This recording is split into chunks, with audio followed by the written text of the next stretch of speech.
الحمد لله على إحسانه والشكر له على توفيقه وامتنانه وأشهد أن لا إله إلا الله وحده لا شريك له وأشهد أن محمدًا عبده ورسوله أما بعد فأوصيكم ونفسي بتقوى الله عز وجل فإنه وصية الله للأولين والآخرين. يقول الله سبحانه وتعالى: أعوذ بالله من الشيطان الرجيم، يا أيها الذين آمنوا اتقوا الله حق تقاته ولا تموتن إلا وأنتم مسلمون. عباد الله، بقي أمامنا يوم أو يومان أن ندخل في شهر شعبان، فنسأل الله سبحانه وتعالى أن يبلغنا شهره، أن يهل شهره علينا بالأمن والإيمان والسلامة والإسلام، كما نسأله سبحانه أن يبلغنا شهر رمضان على الصحة والعافية والإيمان وكمال العدة لصيامه والقيام بأعماله إيمانا واحتسابا. معاشر المسلمين، كيف تقضي أيام شهرك في شعبان؟ عباد الله، أولا، لماذا سمي هذا الشهر بهذا الاسم؟ قيل قد كانت العرب يتشعبون فيه، أي يتفرقون فيه لطلب المياه من شدة الحر. عباد الله، لشهر شعبان أحكام نذكرها فيما يلي. أولا، من أحكام شهر شعبان فضل الصيام فيه، ودليل على ذلك حديث أسامة بن زيد رضي الله عنهما قال: قلت يا رسول الله،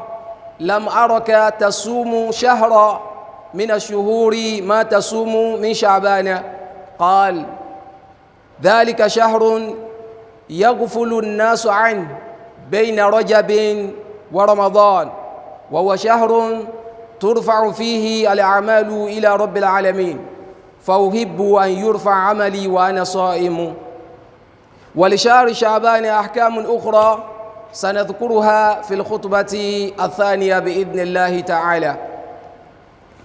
الحمد لله على إحسانه والشكر له على توفيقه وامتنانه، وأشهد أن لا إله إلا الله وحده لا شريك له، وأشهد أن محمدًا عبده ورسوله. فموضوع خطبتنا اليوم هو كيف تقضي أيام شهرك في هذا الشهر المقبل، شهر شعبان. أدعو فún Ọlọ́run Ọba Allah subhanahu wa ta'ala lórí àwọn ìdẹ̀ra rẹ̀ lórí wa, eléyìí tí a lè kà, torí ìdẹ̀ra Ọlọ́run Ọba Allah lórí wa ọ̀nà méjì ló pín sí: èyí tó ṣe fojú rí àti èyí tí ò ṣe fojú rí. Èyí tí ò ṣe fojú rí òun ló wá pọ̀ ju eléyìí tí a ń fojú rí lọ. Ọlọ́run Ọba subhanahu wa ta'ala fi sọ fún ní àyè kan náà Al-Qur'an Karim pé wa in ta'uddu ni'matallahi la tuhsuha. Tẹ́ bá ní kẹ́ máa ka ìdẹ̀ra mi Ọlọ́run Ọba Allah lórí ẹ̀ lérí ìkàtán. Nípa báyìí, a mọ orí Ọlọ́run Ọba Allah lórí wa o. Gbogbo àwọn ìdẹ̀ra rẹ̀ tó ṣe fún ẹnì kọ̀ọ̀kan wa, àtèyí tó ṣe fojú rí àtèyí tí ò ṣe fojú rí, adúpẹ́ rẹ̀. Àwa bẹ̀ Ọlọ́run Ọba Allah kó ṣàlékún rẹ̀ fún ẹnì kọ̀ọ̀kan wa. Gbogbo ọ̀ràn ọpẹ́ pátápátá tọ́lọ́run Ọba Allah ní í ṣe. Ọlọ́run Ọba subhanahu wa ta'ala yìí a dúpẹ́ fún lórí kòńgẹ́ àánú tó ṣe lórí ẹnì kọ̀ọ̀kan wa. Nínú àwọn ìtàn dúpẹ́ fọ́lọ́run Ọba Allah nínú tawfíkì tọ́lọ́run ṣe fún wa, ìfinisẹ kòńgẹ́, òun náà ni ìfinisẹ kòńgẹ́ ká máa rọ́lọ́run sìn. Oore ńlá ni, nítorí pé ẹni tí ń rí Ọlọ́run Ọba subhanahu wa ta'ala sìn, oore ńlá lọ́lọ́run ṣe fún. Ẹni tí ó rí Ọlọ́run Ọba Allah sìn, ẹbí rẹ̀ náà kọ́, àánú Ọlọ́run ni ò lè pa bá. Nítorí pé nínú oore tó ga jù láyé tọ́lọ́ máa ń ṣe fẹ́ dáa, òun náà ní k'Ọlọ́run Ọba Allah kó sẹ́yìn ọ̀rọ̀ kéèyàn máa rí ẹ̀sìn rẹ̀ sìn. Nítorí pé ń tá wá sí láyé náà nìyẹn, bí ẹ̀ bá déwájú Ọlọ́run, gbogbo pọ̀pọ̀ sí gbogbo wàhálà tó ní kálukú ń bá káàkiri, Ọlọ́run ò ní béèrè kankan lọ́wọ́ ẹ̀. Ntọ́lọ́run ó béèrè lọ́wọ́ ẹnì kọ̀ọ̀kan wa, òun náà ní jọ́sìn. Ẹni tọ́lọ́run Ọba subhanahu wa ta'ala wá fi ṣe kòńgẹ́ kó máa rẹ́sìn Ọlọ́run sìn, inú oore tí yẹn gbọ́dọ̀ máa dúpẹ́ gbogbo gbà ni o. A máa lóore fún Ọlọ́run Ọba Allah. Bákan náà dúpẹ́ fọ́lọ́run Ọba Allah náà lórí àwọn oore àti kòńgẹ́ tó fi wá ṣe náà lórí àwọn oore táyé náà tó ṣe fún wa tó ráyé láwà ọlọ́run bá subhanahu wa ta'ala sì fi gbà láàyè lẹ̀ ká béèrè lọ́dọ̀ òun ọlọ́run gbogbo oore tá fi lo ayé àmọ́ gbogbo oore tá bá fi lo ayé ìyá máa bẹ lọ́wọ́ ọba Allah pé kọ́lọ́mọ́jú ó gba oore jọ́gbìn alkiyama lọ́wọ́ wa nítorí pé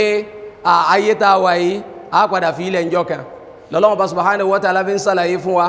ìpè ń bẹ nínú àwọn ẹni dáadáa àdúrà táwọn máa ṣe òun náà ni pé rabbana atina fi dunya hasana wa fil akhirati hasana wa qina adhaban nar ìpè rẹ̀ ọlọ́run ọba fún wa lóore ayé fún wa lóore ọjọ́ gbẹ̀dẹ̀ alkiyama wà là wá níbi ìyà rẹ̀ ọlọ́run ròyìn àwọn nǹkan tó yẹ pé àwọn títí wọn àdúrà táwọn máa ṣe náà ni pé rabbana atina fi dunya hasana ọlọ́run fún wa lóore ayé orí ayé náà wọ́n máa lé káàkiri wọn ò sì lélé bá tán tó fi lọ pàdé ọlọ́run ọba Allah torí Yorùbá náà máa ń sọ̀rọ̀ wọn ni àfọwọ́bà fílẹ̀ ní ọ̀rọ̀ ilé ayé ọlọ́run ọba subhanahu wa ta'ala wá ní àwọn tán tọrọ orí ayé lásán yìí àbáwọn tán dúpẹ́ lórí ọ̀rọ̀ orí ayé lásán yìí ọlọ́run ọba Allah ní bàbá lọ bẹ́ẹ̀ tí ò sí ẹ̀sìn lára wọn fama lahum fil akhirati min khalaq ọlọ́run ní kò sóore kan kò sẹ́sàn kan tí wọ́n wà á jẹ lórí pé wọ́n kà kó ayé jọ lásán nípa abáyé àmọ́ lórí fún ọlọ́run ọba subhanahu wa ta'ala lórí àwọn kóńgẹ́ rẹ̀ tí ń fi ẹnì kọ̀ọ̀kan wá ṣe níbi àwọn ìmọ̀ ríbi jọ́sìn fún àmọ́ lórí fún bákan náà àwọn kóńgẹ́ tí ń fi ẹnì kọ̀ọ̀kan wá náà ṣe tó jẹ́ káyé ó fi rọrùn fún wa àmọ́ lórí fún ọlọ́run ọba àwa jẹ́rìí pé kò sẹ́ni tó lè máa ṣerú gbogbo nǹkan báyìí tí ó sì lẹ́tọ̀ọ́ sí jọ́sìn lódodo àyàfi Allah subhanahu wa ta'ala bákan náà ànábì wa Muhammad sallallahu alaihi wasallam ẹrú sí ọlọ́run ni wọ́n jẹ́ òjíṣẹ́ ọlọ́run ọba Allah ni ànábì ń ṣe ìfi àsìkò yìí sọ àsọ́lẹ̀ fẹ́mi ara mi àti ẹ̀mí ẹnì kọ̀ọ̀kan wa náà ìgbé ká sàlékún ìpáyọ̀ ọlọ́run ọba wa fa inna wasiyatullahi lil awwalina wal akhirin nítorí pé ìbẹ̀rù ọlọ́run yìí àsọ́lẹ̀ kan ni tọ́lọ́run ọba subhanahu wa ta'ala máa ń sọ fáwọn ẹni síwájú bákan náà àwọn ẹni ìgbẹ̀yìn náà ọlọ́run ọba subhanahu wa ta'ala máa ń pa gbogbo aláṣẹ ká sàlékún ìpáyà rẹ̀ ọlọ́run sọ fún aláyé kanú al-Qur'anil karim ọlọ́run ọba Allah ni ya ayyuhalladhina amanu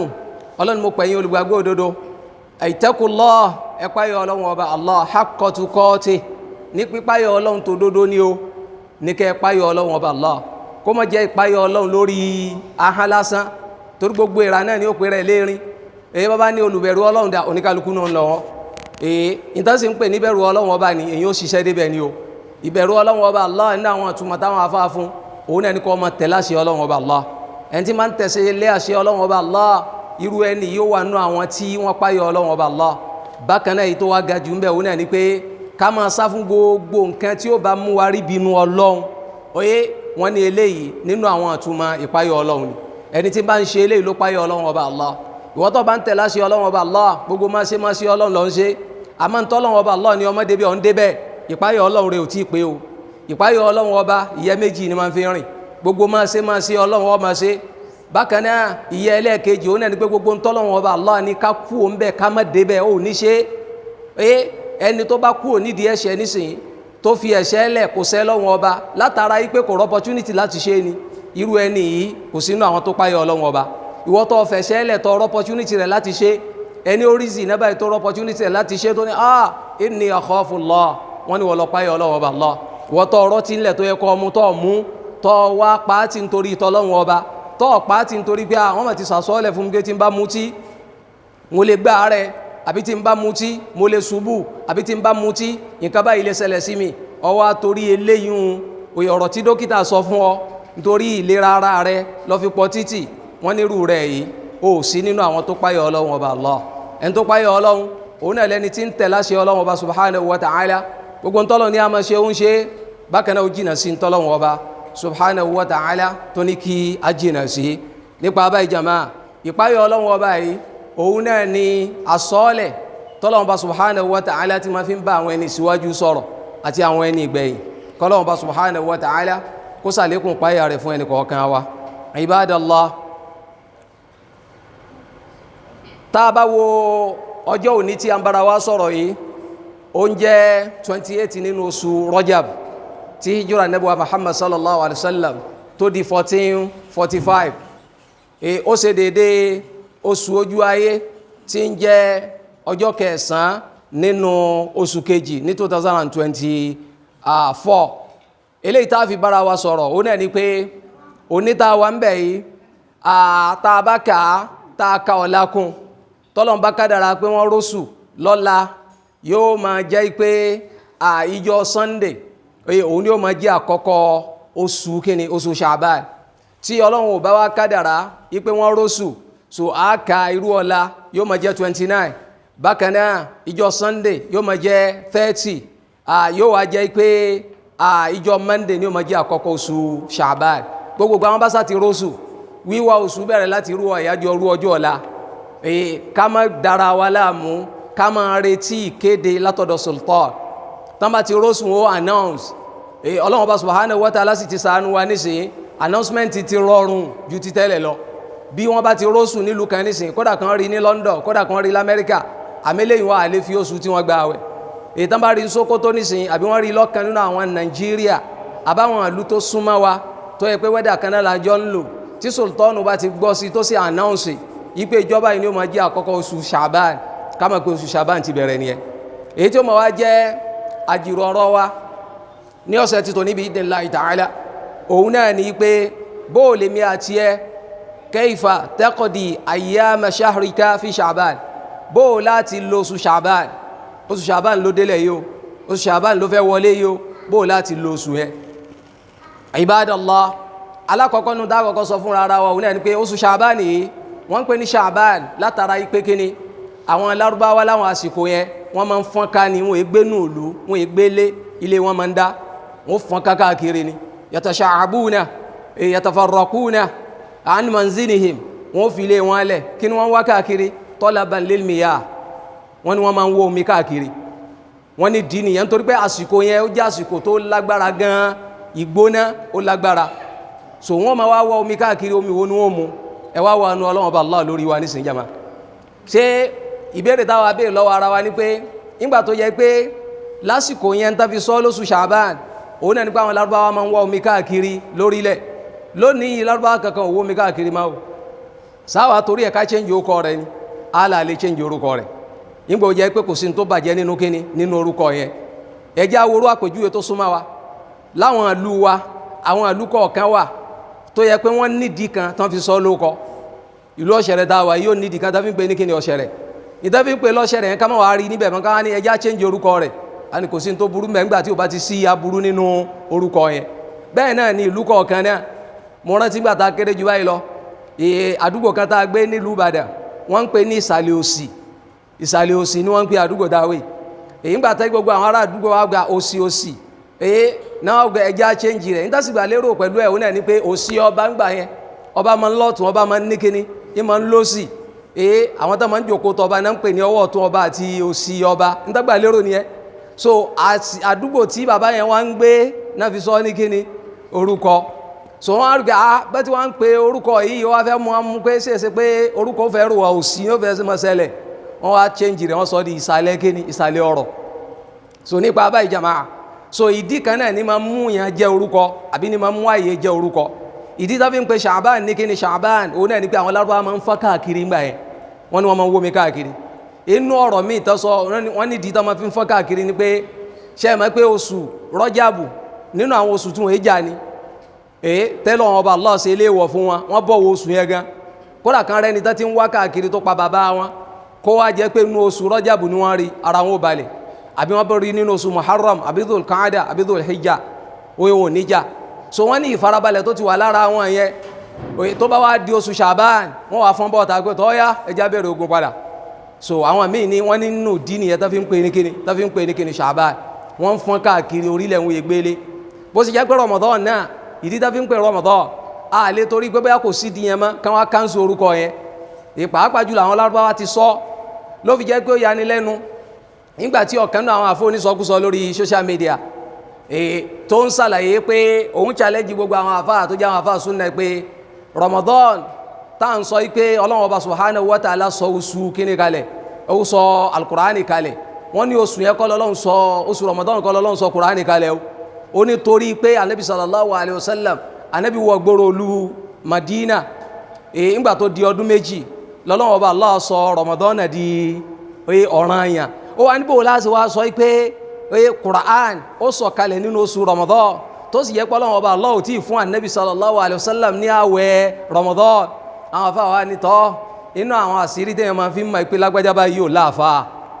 oye àìmọ̀kan nìyẹn o tó wá fẹ́ claim onímọ̀ ìwọ́n á ń sàlàyé fún pé ká lọ bá lọ wádìí lọ́dọ̀ àwọn àfáà ìsìn ni ọba mọ̀ pé àwọn lárúbáwá ti lórúkọ yìí tẹ́lẹ̀ wọ́n ti ń pe oṣù yẹn lóko yẹn oye kọ́lọ́wọ́n bá Allah tó wá gbé ọ̀rọ̀ Ramadana kó tó fi oṣù yẹn jẹ́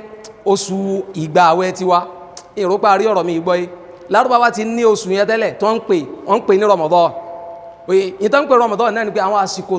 tó gbóná gan Ramadan oye tí nǹkan máa ń hooru ìtàn fi ń pè nìyẹn àwọn àsìkò wọn lọ́dọ̀ wọn oye wẹ́dà àsìkò wọn yẹn náà fi sọ lórúkọ so oṣù yẹn lọ́wọ́ bá Allah wá sọ Al-Qur'ani kalẹ̀ sí before kó tó di pé bóyá pé Ọlọ́run bá Allah ó ṣe àwẹ̀ ní ọ̀ranyàn ó yàtọ̀ sí rárá wọn so nípa abáyé jàmá mùsùlùmí abẹ́lọ́wọ́ bá Allah kọ́lọ́mọ́ sí ẹnì kọ̀ọ̀kan wa lọ́nà o àwọn àfáàsì nínú ti pọ̀ lórílẹ̀ báyìí abẹ́lọ́wọ́ bá subhanahu wa ta'ala kọ́lọ́mọ́ sá làwọn bí aburú wọn o ọlágbára Ọlọ́run àwọn fásitì kò yípo ní kálukú wa náà sákìyèsí pé ká máa wá sí lágbọ́ oye kọ́lọ́mọ́ sọ ẹnì kọ̀ọ̀kan wa nu o torí kò ní jẹ́ excuse wájú Ọlọ́run kan sọ pé wá sí lágbájá ni mo gbọ́ tí mo fi sọnù Ọlọ́run bá Allah oye kò ní gba excuse wọn lọ́wọ́ rẹ o oye nítorí pé Ọlọ́run bá subhanahu wa ta'ala ó fún wa ní làákàyè káfílẹ̀ sẹ̀sán tó dáa àti tí ò dáa báfà yìí bá wí nǹkan kankan fún ọ pé ọmọ ṣe béèrè ẹ̀rí ẹ̀ tó ráfà yẹn kọ́ lọ́lọ́run sí ọ ànábì lọ́lọ́run sí ọ ìtafà yẹn sọ fún ọ yẹn wádìí rẹ̀ dáadáa pé sá ànábì sallallahu alayhi wa sallam bó ti rán wa ni so nípa abáyé ànábì lọ́lọ́run sí wa sallallahu alayhi wa sallam ọ̀rọ̀ ẹnìkan ò dẹ̀ ló kó ọ̀rọ̀ ànábì sallallahu alayhi wa sallam kò lè kó dànù bẹ́ẹ̀ nìkan bá bọ́ sórí social media lónìí àbó bọ́ síbì kan ni wọ́n sọ fáwọn èèyàn pé kò sára ọmọ máa o ọmọ yahoo wọn ò ní wọná Ọlọ́run o òyàfà kan ò ní ṣe kíni wọn ò ní wọná Ọlọ́run o ìwọ tó ń sọ páfò ò ní wọná Ọlọ́run ọwọ́ á ní sọ̀hábà nẹ́bí ó wọná ẹ dákun ta ló lọ́lá jù náà méjèèjì ẹ̀wà ìmọ̀kan ńlá àwọn sọ̀hábà tó bá nẹ́bí lò sallallahu alayhi wa sallam tafara dẹ̀sìn àwọn kọ́kọ́ kírun àwọn kọ́kọ́ gbààwẹ̀ gbogbo sí olóore tá a sọ pé àṣẹ inú ẹ̀sìn ìyàwó náà síwájú wa kẹ́yìn wá sọ pé àwọn èèyàn ọmọ náà ni wọ́n kí wọ́n wá sọ pé àfáà kan tọ́lọ́wọ́n bá subhanahu wa ta'ala nìkan ló mọ kọ̀kọ́ rẹ̀ ó ti yé ẹnìkan ò mọ kọ̀kọ́ rẹ̀ ẹni rẹ̀ làwa ń pè ẹni búsì ní lọ́dọ̀ Ọlọ́run ọba Allah kóun wá pe rárá rẹ̀ lẹ́ni rẹ̀ fún wa kí wọ́n wá sọ pé wàá fáwọn ò ní wọná àwọn tọ́lọ̀ tí wàá fún wa ń garanti pé àwọn yìí wọn ò ní tọ́nà Ọlọ́run ti yọ́nú sí wọn kódà gbogbo ń tẹ́ fi sẹ́ Ọlọ́run òun ti yọ́nú sí wọn radiyallahu anhu wa radu anhu Ọlọ́run ọba Allah ni òun yọ́nú sí wọn as-sabiquna al-awwaluna min al-muhajirina wal-ansar walladhina taba'uhum bi ihsan radiyallahu anhu wa radu anhu Ọlọ́run ọba Allah ni àwọn tó kọ́kọ́ gba wájú yín ò níbi ìgbàgbọ́ o nínú àwọn ará Mẹ́kà tó ń ṣe hijira láti Mẹ́kà lọ Madina àbáwọn tó lọ bá ní Madina Ọlọ́run ọba subhanahu wa ta'ala ni àtàwọn tó tẹ̀lé wọn pẹ̀lú dáadáa òun ti yọ́nú sí wọn so nípa abáyé jama Ọlọ́run ọba Allah lóhun ti fi ààyè wọn lẹ̀ nínú ọgbà àlìjẹ́nà ọmọ àlìjẹ́nà ni wọn ọkàn balẹ̀ lórí àwọn yẹn kágbà pé ọmọ àlìjẹ́nà ni wọn ju àwọn àfáà lọ kódà gbogbo àwọn àfáà táwọn gbé àfáà kàbìtì àfáà lágbẹ́já kan ó lérò lẹ́yìn o òun ló kọ́kọ́ dá kinní kan lẹ́ o ọ̀rọ̀ rẹ̀ Allahu akbar òun àti Ọlọ́run ọba Allah oye ló mọ tí oye ń bẹ láàrin wọn o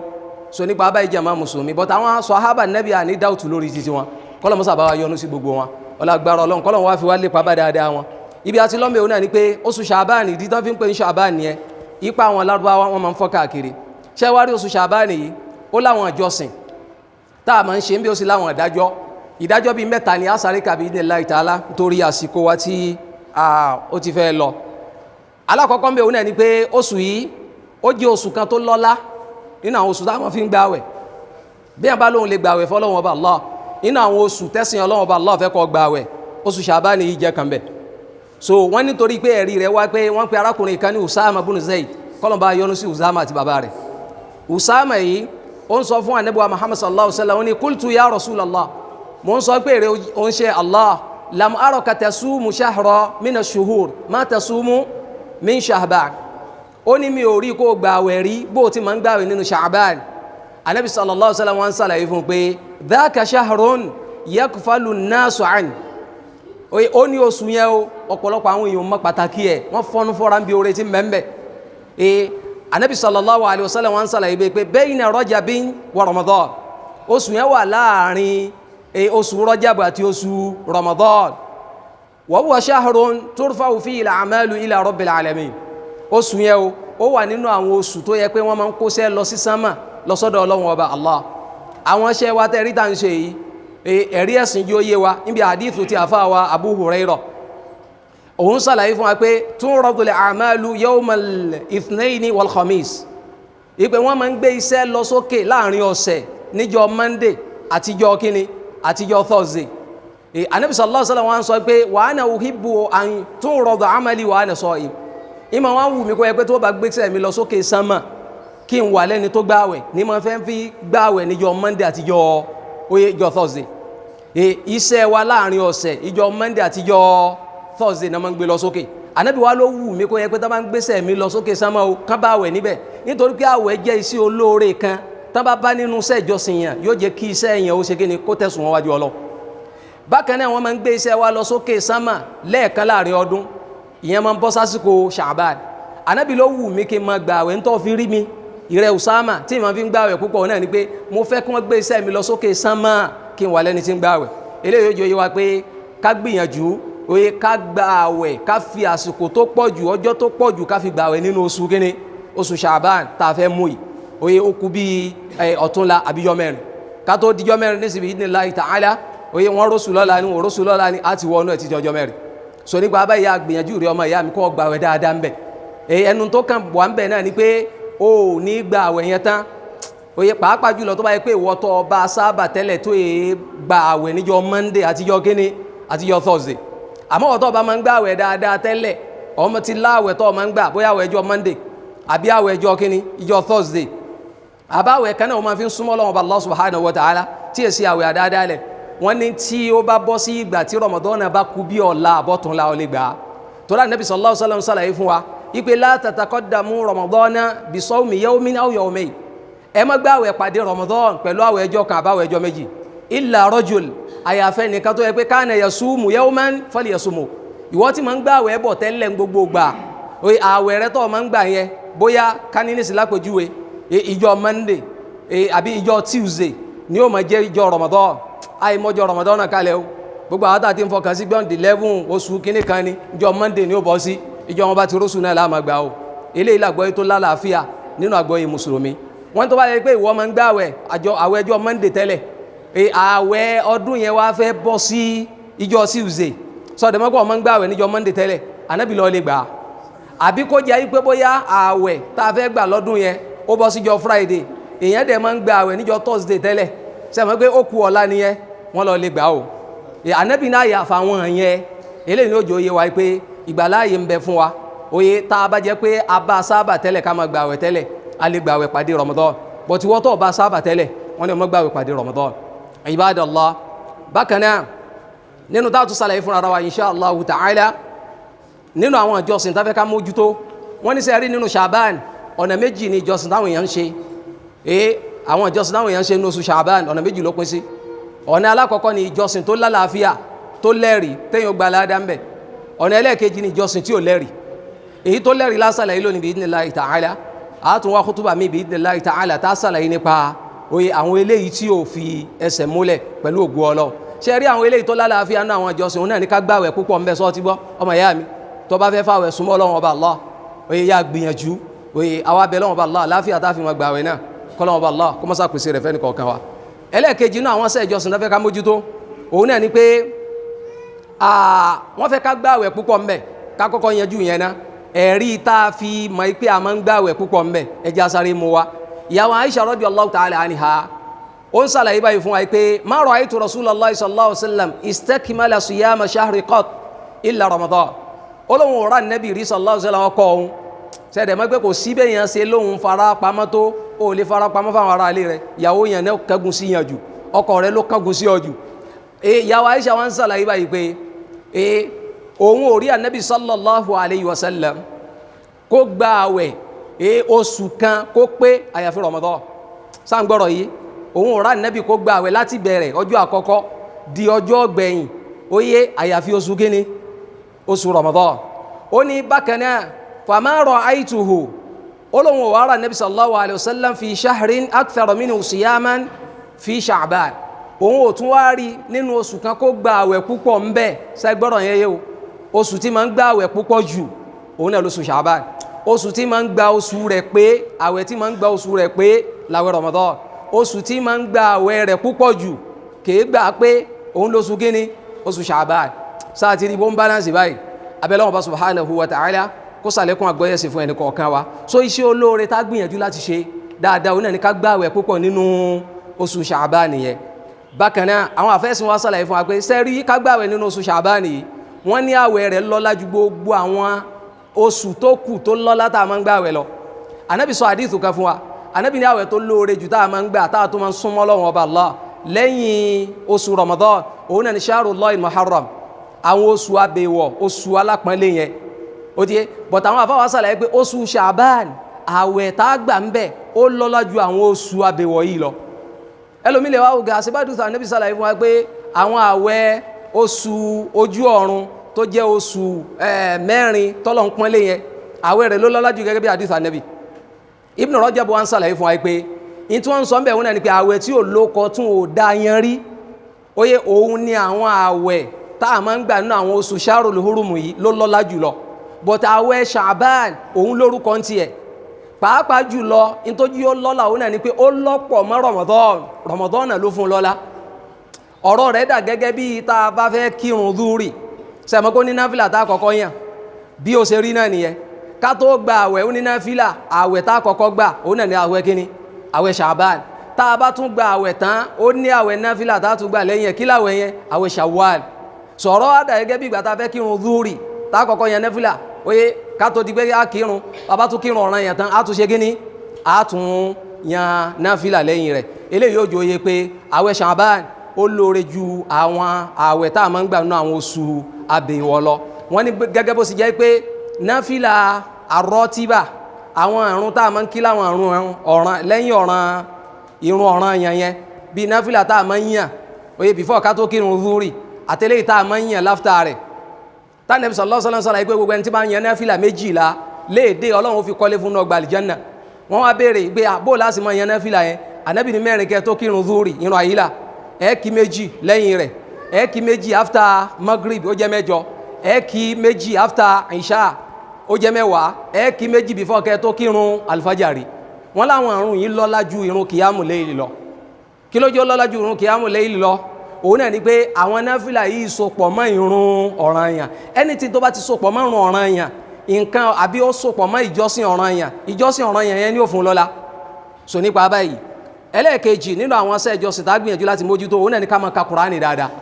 Wọ́n ní àsìkò yìí nínú àwọn àsìkò táwọn ẹni Ọlọ́run àwọn ẹni síwájú wọn máa fi ń ka Kùránì. Oye nípa báyìí jàmá mùsùlùmí káwa náà ká gbìyànjú ká tírẹ̀nì ara wa oye kalẹ̀ bó o láti ka Kùránì kó lè fi rọ̀ wá lọ́rùn tá a bá wọnú Ramadan ká lè rí Kùránì kà. So wọ́n ní oṣù Ṣàbáàn ni oṣù tá a máa ń tírẹ̀nì ara wa ni láti lè palẹ̀mọ́ di Ramadan. Oye iye jùsù tó bá fẹ́ kà palẹ̀mọ́ rẹ̀ láti inú kíni láti inú Ṣàbáàn tá a wà yìí ipe jùsù al-Qur'ani o 30 ni o oye bí n ṣe ka 30 yẹn tí ó pé ní o oye kọ́ wá ní timetable fún. So nípa báyìí náà ni àwọn ṣe náfìlà tó kù náà kọ́lọ̀ mọ́sá ṣe gbogbo ẹ̀ ní rọrùn fún wa ọlá agbára Ọlọ́run ọba Allah. Bákan náà iṣẹ́ ìjọsìn ẹlẹ́ẹ̀kẹta òun náà ni kí èèyàn ó san gbèsè àsìkò tá a máa ń san gbèsè Ramadan náà tó lọ. Àwọn míì jẹ gbèsè Ramadan nu wa nísìnyí bóyá obìnrin ti ń ṣe menstruation adúgbẹ́ fọlọ́run ọkùnrin ṣe menstruation èyí ọlọ́mọdé àwọn aburú bẹ́ẹ̀ o àyàfọkùnrin oyè tí ẹ wá kírun ọkùnrin tí ẹ wá kírun yẹn a bá béèrè lọ́wọ́ rẹ̀ gbé kí lórí tó èfi wá kírun ó ní kò sí nǹkan kan ajẹ́ pé ń ṣe menstruation yẹn torí ẹni tí ò ní wá kírun lẹni tí máa ń ṣe kíni ẹni tí ń ṣe menstruation kọ́lọ̀ mọ́ fi wá sínú àwọn ọkùnrin tí ń ṣe menstruation o ọlá agbára Ọlọ́run ọba Allah. Àwọn obìnrin tí ń ṣe menstruation náà tí menstruation wọn yìí dá abẹ́ Ọlọ́run ọba Allah kọ́lọ̀ wọn bá fún wọn ní ìwòsàn ọlá agbára Ọlọ́run ọba Allah. Nípa báyìí jàmáà wọ́n ní àwọn àsìkò tá a máa ń san àwẹ̀ tá a bá jẹ bóyá wo obìnrin oye tí diwọ́ kan ṣẹlẹ̀ sí wa bóyá nítorí nǹkan oṣù wa ni àbí torí pa bímọ kò lè jẹ́ kí a gba àwẹ̀ Ramadan. Wọ́n láwọn àsìkò tá a máa ń san ni o oṣù Ṣàbáàn tá a wà yìí oye kò sírú àwẹ̀ tó jẹ wàá ti fẹ́ san tán oye kó tó di pé kíni Ramadan ò tó dé. Bákan náà ẹni tó ṣèrìn àjò ọkùnrin lè kó sílẹ̀ àbí ẹni tó jẹ́ aláàárẹ̀ wọ́n láwọn àsìkò tá a máa ń san àwẹ̀ ni o. Ìyá wa Aisha radiyallahu ta'ala anha wọ́n ṣàlàyé báyìí fún wa pé kana alayya as-siyamu min Ramadan àwọn jẹ́ àwẹ̀ Ramadan lọ́dún kan fama astati'u an aqdiyahu illa fi Sha'ban àwọn wà rí gbà láàyè láti san inú oṣù Sha'ban làwọn tó rí san. Eléyìí náà làwọn afẹ́sí máa fi ń sẹ̀rí pé ìgbàláyè ń bẹ fún ọ gbogbo tó bá lè wù oye kó ṣẹlẹ̀ oye ó lè gba àwẹ̀ sígbà tó bá wù ọ́ torí àwẹ̀ Ramadan tá a bá jẹ Ọlọ́run ò sọ ìgbà kan pàtó fún wa àmọ́ àlàtàdìtú sàlàyé fún àwọn náà ní oṣù kíní oṣù Sha'ban ọlọ́run bá Allah sàlàyé pé faman kana minkum maridan aw ala safarin fa iddatun min ayyamin ukhar ọlọ́run lẹ́ni tó bá wà lórí ìrìn àjò nù yín táwẹ̀ fi dé àbó rẹ̀ ni ọlọ́run fa iddatun min ayyamin ukhar wá ọjọ́ míì wá gbà míì tó gbà ọlọ́run ò dá kó oṣù kan pàtó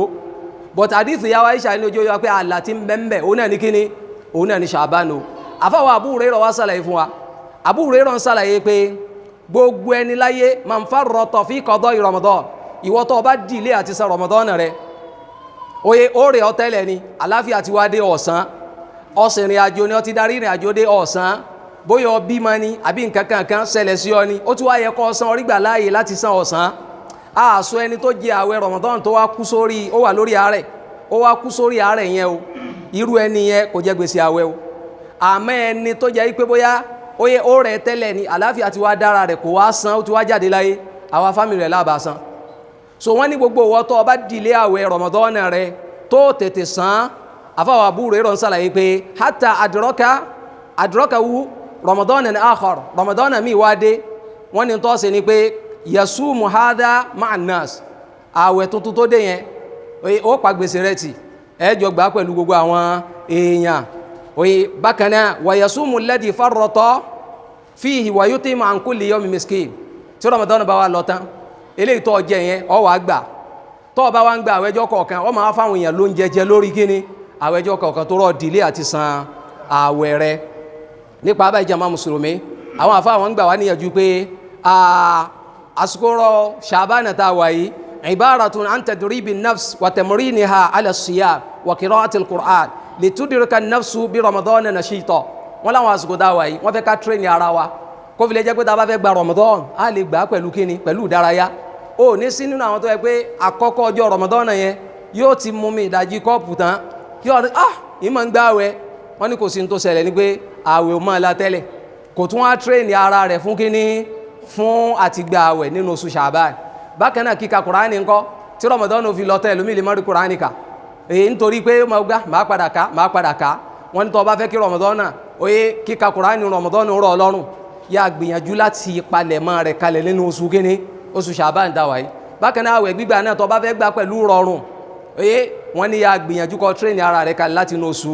Ṣàbán dáwà yìí àbí Ọlọ́run bá subhanahu wa ta'ala kó mọ́sá jẹ́ kí Ramadan náà kọ́lọ́n jó bá wa pẹ̀lú rọrùn Allahumma a'inna ala dhikrika wa shukrika wa husna ibadatika rabbana atina fi dunya hasana wa fil akhirati hasana wa qina adhaban nar Allahumma a'izz al-islam wal muslimin wa adhill ash-shirka wal mushrikin wa dammir a'da'aka a'da' ad-din rabbana la tuzigh qulubana ba'da idh hadaytana wa hab lana min ladunka rahma innaka antal wahhab qumu ila salatikum yarhamukumullah.